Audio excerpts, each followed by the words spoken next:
angrily accusing Megyn Kelly of Fox News of being obsessed with sex after she brought up the Billy Bush tape. You have to see it to know what I'm talking about.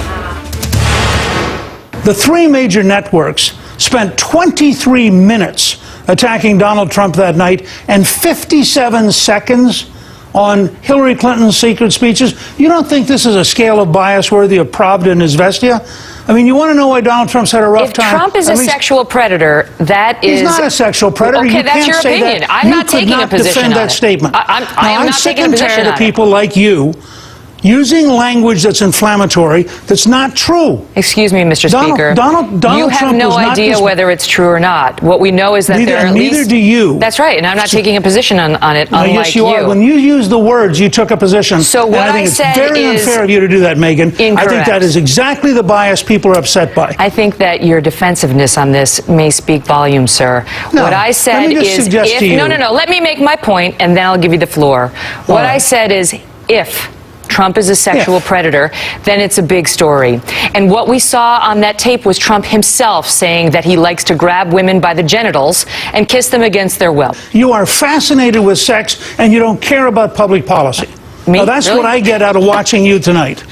You know what, Mr. Speaker, I'm not fascinated by sex, but I am fascinated by the protection of women and understanding what we're getting in the Oval Office. And I think the American voters would like to know. And therefore, we're going to send Bill Clinton back to the East Wing because, after all, you are worried about sexual predators. Yeah, listen, it's not about me. It's about the women and men of America. And the poll numbers show us that the women of America in particular are very concerned about these allegations and in large part believe that they are a real issue, and don't dismiss the women summarily. Do you want to comment on whether the Clinton ticket has a relationship to a sexual predator? We, on the Kelly File, have covered that story as well, sir. I will tell you the polls. I just want to hear you use the words. I want to hear you use the words, Bill Clinton, sexual predator. I dare you. Say Bill Clinton, sexual predator. But he's not on the ticket. And the polls also show that the American public is less interested in the deeds of Hillary Clinton's husband than they are in the deeds of the man who asks us to make him president, Donald Trump. We're going to have to leave it at that, and you can take your anger issues and spend some time working on them, Mr. Speaker. Thanks for being here. And you too. Wow. So let's talk about this with me now is Angela Rye, a CNN political commentator and former executive director of the Congressional Black Caucus, and Alice Stewart, a CNN political commentator and former Ted Cruz communications director. Welcome to both of you. Thank you, Karen. Alice, what was that about? Well, I'm fascinated by the pivot that I guess Newt Gingrich was trying to do here. Look, when he says that the media is fascinated by sex, look, I will say this, extinguished the firestorm of this controversy weeks ago by stopping talking about this, yet he repeatedly continues to engage in dialogue and talk about this. Look, when we have a man who's the nominee of a party who is on tape bragging about using his stature and a few Tic Tacs to inappropriately give unwanted advances to women, and when they come out, they say, he says they're liars and threatens to sue them, that's not a way to put this story to bed. He should be talking about Obamacare. He should be talking about his plans for immigration, and that's what he needs to focus on. So I think... And just to be clear, Alice, you're voting for Mr. Trump. I'm going to vote for him. I'm a Republican, and to paraphrase the great Oprah Winfrey, he ain't coming to my house, and I don't like a lot of the things he says, and I don't like a lot of the things he's done, but I do think his policies are better for our future. So I think Newt Gingrich inappropriately attacked Megyn Kelly on this, and I'm as a friend of Megyn Kelly, I'm proud of her for standing her ground and holding his feet to the fire on this. Angela, a senior advisor to Trump, Dan Scavino, he sent out a tweet, and I'm going to read it to you. This is the tweet from Dan Scavino. Megyn Kelly made a total fool out of herself tonight, attacking Donald Trump. Watch what happens to her after this election is over. Yeah. Angela, what exactly do you think that means? Well, I don't want to read into what he means at all. What we know, Carol, from experience with being a commentator here on this network, having friends who are commentators here on this network, we know that when Trump surrogates, Trump supporters send out tweets like this, there are some among his base, some that some of us would still call baskets of deplorables, who would use that as an opportunity to threaten the lives of folks, to attack them personally, to attack their families, There was a gentleman who was on last night talking about, and I can't think of his name right now, but he was talking last night about threats that have come directly to his family because he also has a black child at home. This is going a step too far. Donald Trump, by all accounts so far, if these 11 accusers and counting are right, that is what we would call a sexual predator. And whether or not Newt Gingrich wants to pivot. I just want to focus on this tweet for just a second Sure. longer, if you will, Angela. So, Alice, what do you think this tweet meant when Dan Scavino said, watch what happens to her after this election is over? Well, clearly he's trying to insinuate that her show will suffer from standing up to Newt Gingrich, which I don't believe that at all. I think she has a strong show. I applaud her for standing up to Newt Gingrich and certainly the way that she's been treated by Donald Trump throughout this campaign, starting with the very first debate, and for her to still maintain a semblance of fairness and balance in her reporting of this, I commend her for that.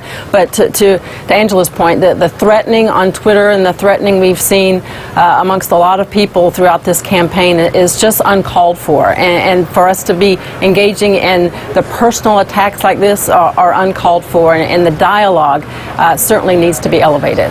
You know, when I was watching Newt Gingrich, he was so defensive to me. And actually, a moment from the 2012 campaign popped into my head. Newt Gingrich was running for the Republican nomination, right? He was on that debate stage, and I'm just going to show it to my viewers now. Here it is. She says that you came to her in 1999, at a time when you were having an affair. She says you asked her, sir, to enter into an open marriage. Would you like to take some time to respond to that? No, but I will.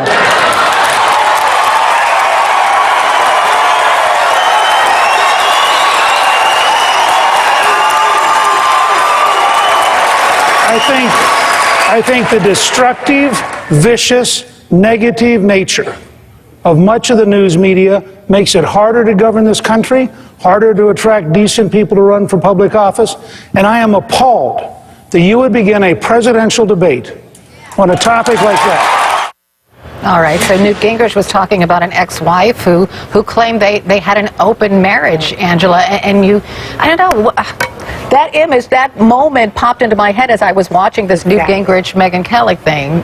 Am I onto something? I definitely think so. I think that was what Megyn Kelly was insinuating when she said your defensiveness on this subject, sir, speaks volumes. I thought that it was completely rich, that it was Newt Gingrich here who was so frustrated by the term sexual predator, got so viciously angry with Megyn Kelly, to your point, has also suffered at the hands of Donald Trump's at least verbal abuse this election season. This is the candidate that he's supporting who's also tried to make excuses for what happens on military bases with sexual assault of men and women.